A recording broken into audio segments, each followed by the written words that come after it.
Велизар Павлов.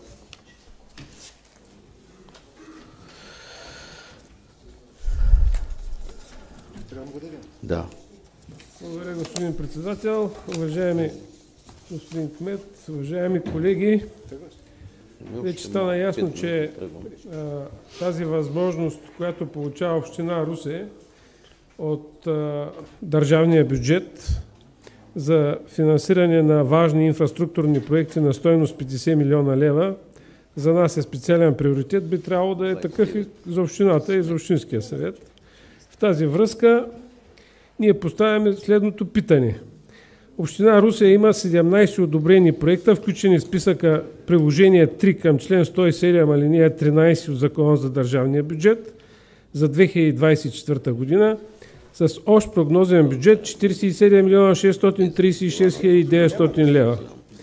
Възможни промени в този списък са регламентирани в постановление на Министерския съвет от 29 януари 2024 за изпълнение на държавния бюджет. Съгласно член 69 алинея 2, при спазване на условията по член 108 от Закона за държавния бюджет, допустими за извършване са следните видове промени в приложение 3 на същия закон. Първо, промени в параметрите на утвърдените приоритетни проекти по приложението. Второ, замяна на утвърдените по приложението проекти с нови такива. Трето, допълване на утвърдените с приложението проекти с нови такива в случаите, когато не са достигнали определени лимити за обща максимална стойност на разходите за 2024 година. Четвърто, отпадане на утвърдени по приложението проекти. Трета алинея, предложението на кметовете на общини, обосноваващо причините, поради които се предлага промяна в приложението по алинея 2, може да се направи до министъра на финансите най-късно съответно до 1 март, до 1 юни и до 1 септември 2024 година. В момента с Министерството на регионалното развитие са подписани 442 споразумения на обща стойност 971 милиона лева с 115 общини за проектиране, строителство, основен ремонт и реконструкция. В списъка с подадените споразумения няма нито едно на община Русе. Във връзка с изложеното имаме следните въпроси. Първо, при 17 одобрени проекта, защо община Русе няма подписано нито едно споразумение с МРРБ? Какви са причините за липсата на такива споразумения с МРРБ? Второ, в съответствие с постановление, както вече отбелязах, номер 13, в указания срок до 1 март 2024 година има ли община Русе направено предложение до министъра на финансите за промени в списъка от одобрените проекти в приложение 3 от Закона за държавния бюджет? Ако има такова предложение, какви промени са предложени и какви са причините за това? Трето, съгласно член 107 алинея 6 от Закона за държавния бюджет, финансовата рамка за община Русе е 50 милиона лева.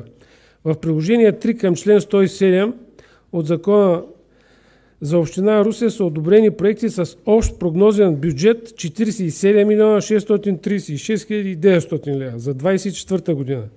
Предвижда ли община Русе да подаде нови проекти за остатъчната стойност в размер на 2 милиона 363 хиляди 100 лева? Четвърто, какъв е планът за действие на община Русе за изпълнение на одобрените или нови проекти през 2024 година?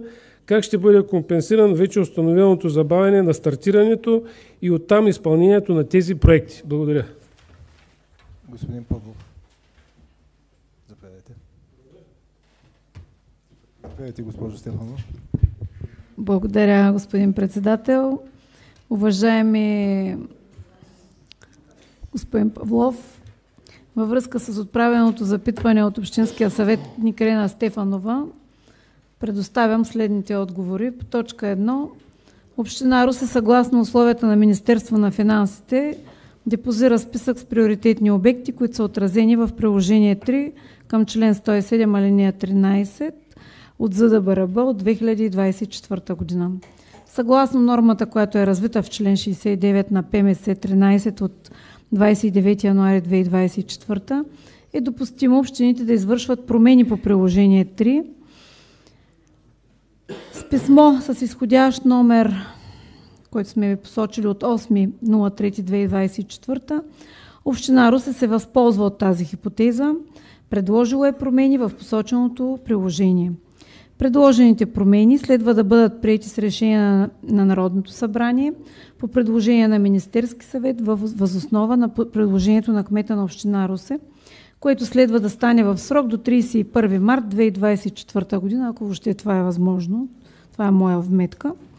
Едва след като промените бъдат приети от Народното събрание, отразени в приложение 3 към член 107 алинея 3, то тогава община Русе може да предприеме действия по сключване на споразумения. По точка 2, във връзка с горното и в допълнение, община Русе предложи промени в посоченото приложение, като подаде актуализиран списък с 14 проекта. По точка 3, съгласно актуализираният подаден списък с проекти, община Русе е заявила сумата от 48 милиона 447 хиляди 380 лева. След провеждането на процедури и сключване на споразумения за финансиране с МРРБ, очакваме прогнозните суми на проектните предложения да бъдат коригирани надолу. Ако бъдат изпълнени тези условия и при наличие на разполагаем ресурс, община Русе би се възползвала от възможността да предложи нови проектни предложения. По точка 4, действията на община Русе са в съответствие с предвиденото в ЗДБРБ ПМС 13 от 29 януари 2024 и получените инструкции от МРРБ. Благодаря. Заповядайте, господин Павлов.